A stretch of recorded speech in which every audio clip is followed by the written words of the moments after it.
ए अध्याय के शीर्षक ह जनतनी का ह धर्म शास्त्र के अधिकार और धर्म त्याग। ए अध्याय में पौलुस धर्म त्याग के विषय में चेतावनी दे रहल बने। ऐसे ई अध्याय बहुत ही महत्वपूर्ण है। त एकरा बारे में जानकारी खातिर वह हमरा संगे आपन पवित्र शास्त्र बाइबल निकाल ली।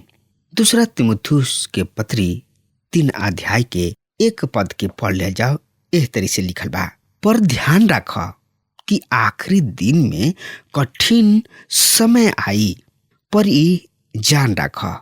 यहाँ पर पौलुस तीमुथियुस के बहुत ही महत्वपूर्ण बात बतावे चाहताने कि उ जाने उ उनका से कह रहल बाड़े कि कोनो बात के आशा करे के बा और ई भविष्य में कलीसिया के का दासा होई। सुव्यवस्था कलीसिया के खातिर बढ़िया भविष्य नहीं खे। आखिरी दिन में ई शब्द एगो विशेष शब्द है।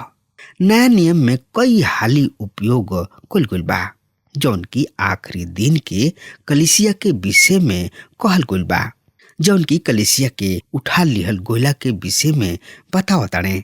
पौलुस के दिन में ही धर्म त्याग के शुरू भइल और उ अभी भी बा।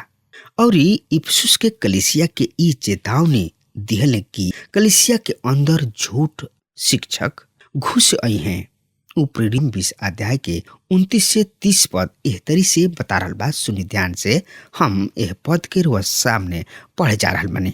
हम जानतानी कि हमरा गोयला के बाद फाड़े वाला भेड़िया तोहरा बीच आई हैं और झुंड सबके ना छोड़ी हैं और तोहरे ही बीच में से ऐसा लोग उठ खड़ा हुई हैं जौन की चेला सबके अपना पीछे खींच लेबे खातिर टेढ़ मेढ़ बात करी हैं। उ प्रभु यीशु मसीह के वचन ना दी हैं, बल्कि कलीसिया में गड़बड़ी मचई हैं। विश्वास करी कलीसिया के लोग के झूठ भविष्यवक्ता फाड़ डालेलन।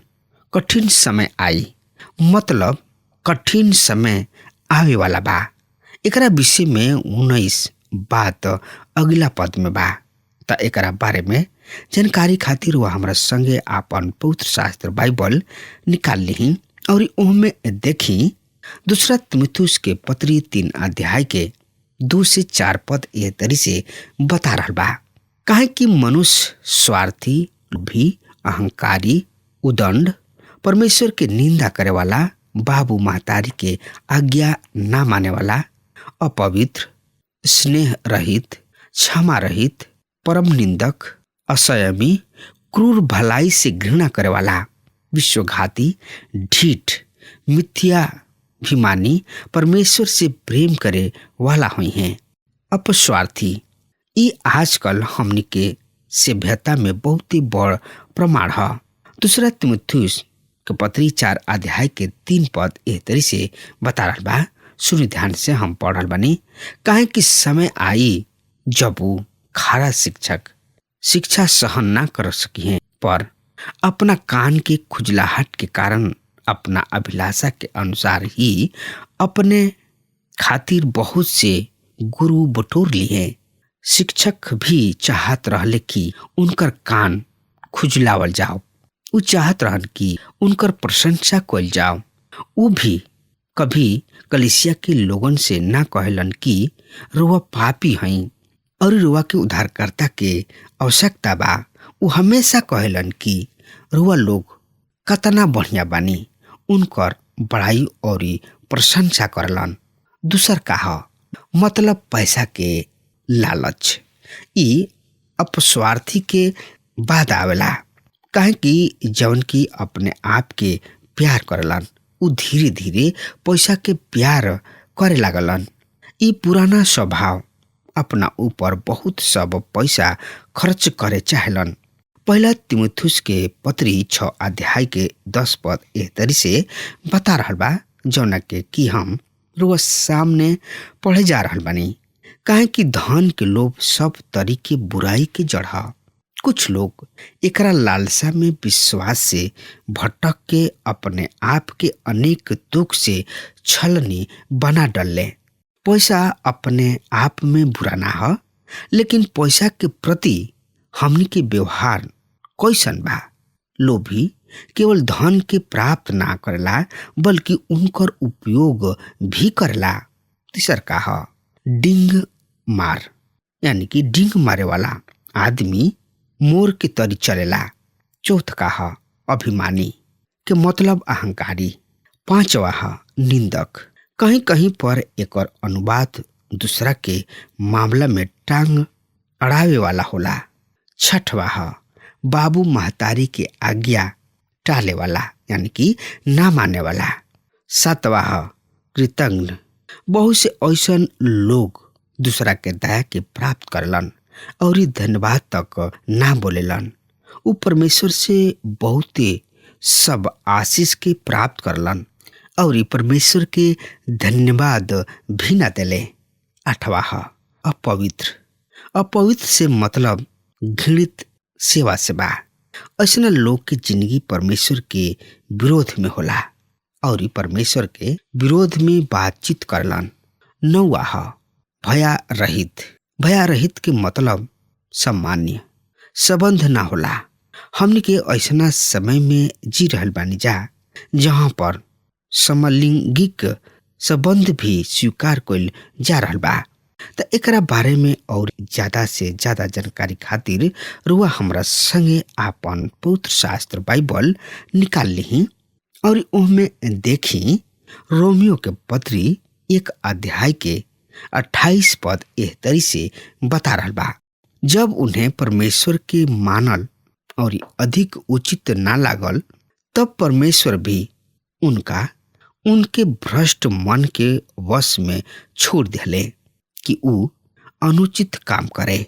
10वां ह क्षमा रहित, ई ऐसन लोग होले जौना के साथ लेके चलल नहीं जा सकत। ई मेल मिलाप ना करेलन। ई सच बा कि सबके प्रसन्न कइल अनहोना बा, लेकिन कोशिश तो कर सकतानी जा हमनी के। 11वां ह दोष लगावे वाला, निश्चित रूप से आज ऐसन होला। 12वां ह असंयमी, असंयमी के मतलब बिना संयम के। ई फिर से हमनी के समाज के रेखा के वर्णन कर रहल बा।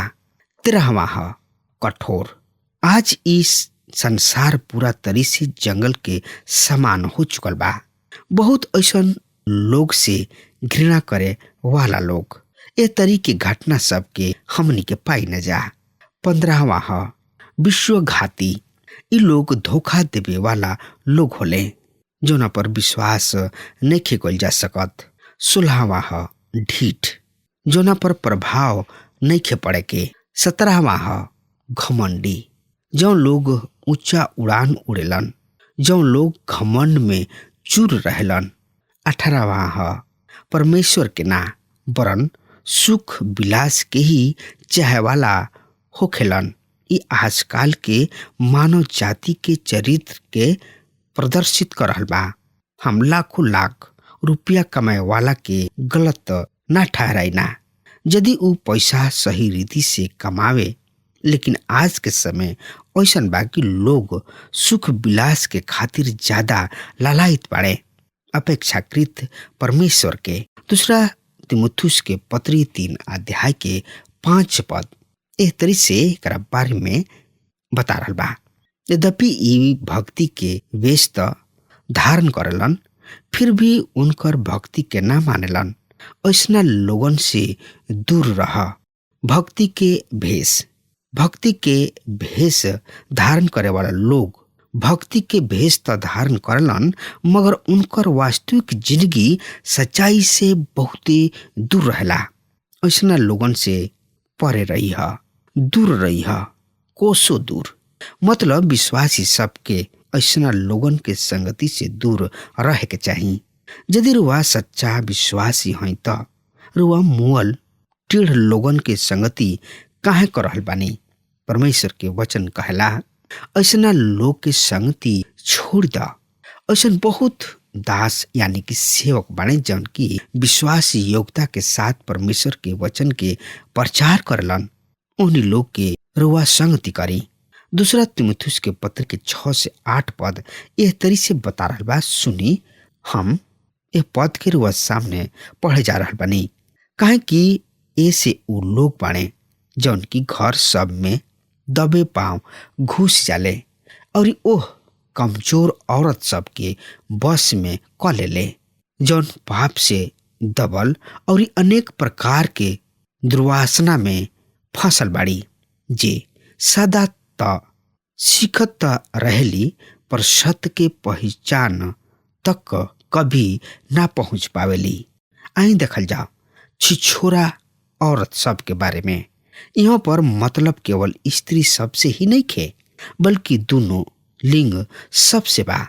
लोग सालों साल बहुत सब कैंप में शामिल होले, पर उन्हीं लोग की जिंदगी ना बदलेला।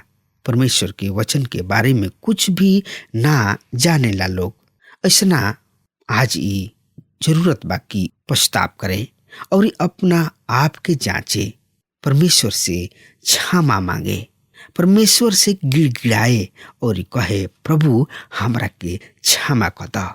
इस सब काम कईल परमेश्वर की नजर में बहुत ही घोर पाप है, लेकिन प्रभु अनुग्रह के दाता हवे और अनुग्रह से रुआ के जब उनका किने आइब तो रुआ के बचाई है।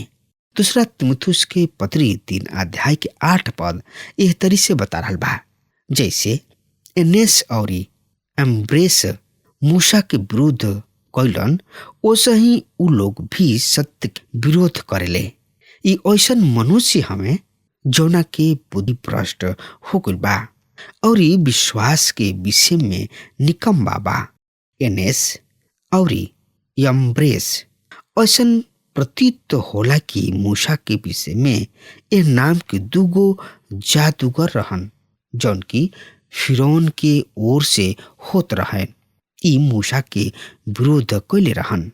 इस समय के पवित्र आत्मा पौलुस के ऊपर प्रकट कैले। ए दो नाम के बारे में ज्यादा कुछ ना मिलेला। एकरा विषय में रुआ निर्गमन के 7वां अध्याय में पढ़ सकतानी। त आई पढ़ भी लिया जावे करा के। निर्गमन की किताब से पता चलेला कि शैतान के पास भी एगो समर्थ बा और उ बहुत बड़ नकलची भी हमें, यानी कि नकल करे वाला हमें। जौन कुछ भी परमेश्वर करेलन उनकर उ नकल करेलन। एनेस और एम्ब्रेस शैतान के सामर्थ से आश्चर्य कर्म करत रहन। ए कारण से उनकर नाम यहाँ पर आइल बा। हमने के ई जाने के जरूरी बा कि शैतान परमेश्वर के नकल करेलन। ऐसे यूहन्ना चेतावनी देताने। त का देताने चेतावनी? त एकरा बारे में जानकारी खातिर रुआ हमरा संगे आपन पवित्र शास्त्र बाइबल निकाल ली और देखी।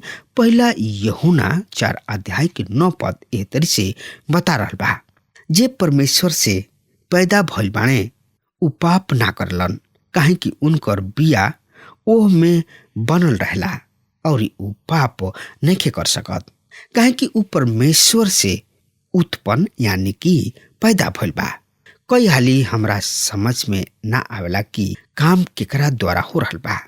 ये सब बात के हमनी के समझे के आवश्यकता बा, जेकर बुद्धि भ्रष्ट हो गइल बा और उ विश्वास के विषय में निकम्मा बा। पौलुस यहाँ पर उन लोग के उदाहरण के तौर पर पेश कर रहल बाड़े।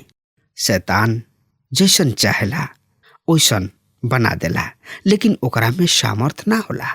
लेकिन प्रभु परमेश्वर में सामर्थ बा। बस प्रभु फूक दी है तो शैतान उड़िया जाई। ऐसे हमनी के चाही कि प्रभु में बनल रही जा और प्रभु में सामर्थ पाई जा और प्रभु में अपन जिंदगी बिताई जा। बस ये आज के हमार का नाम बा। अब हमार समय खत्म हो रहा बा। तब तक खातिर वो हमरा के आज्ञा दी। परमेश्वर हुआ के बहुत ही आशीष देस। आमीन।